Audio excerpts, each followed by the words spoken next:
At the White House, President Biden addressing the nation, pleading for common sense gun regulations on Tuesday. Flags are at half-staff this morning at the nation's capital and across the country to honor the victims of the shooting. Allison Harris live there now with President Biden's message to America. Allison?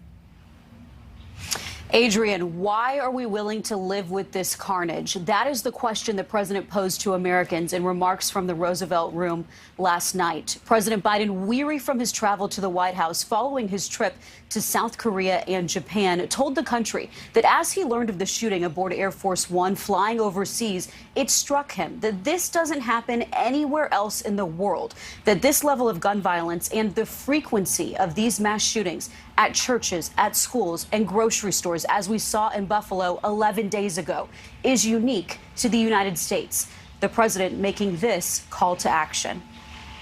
As a nation, we have to ask, when in God's name are we going to stand up to the gun lobby? Where in God's name is our backbone? It's time to turn this pain into action for every parent, for every citizen of this country. President Biden saying, don't tell me we can't have an impact on this carnage.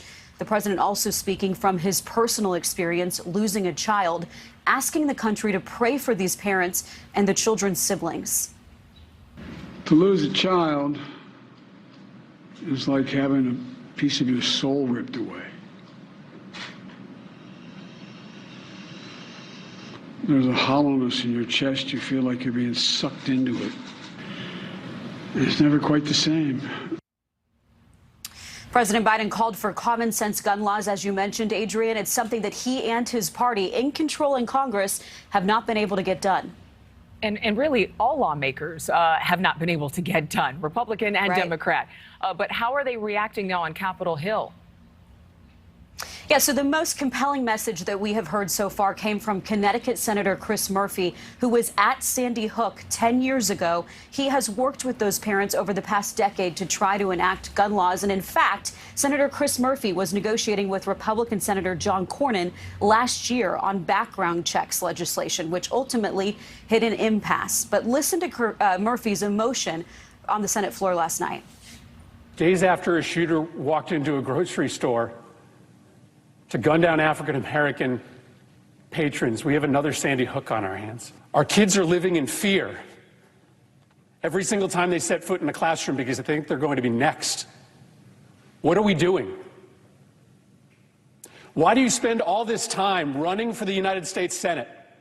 Why do you go through all the hassle of getting this job, of putting yourself in a position of authority, if your answer is that as this slaughter increases, as our kids run for their lives, we do nothing?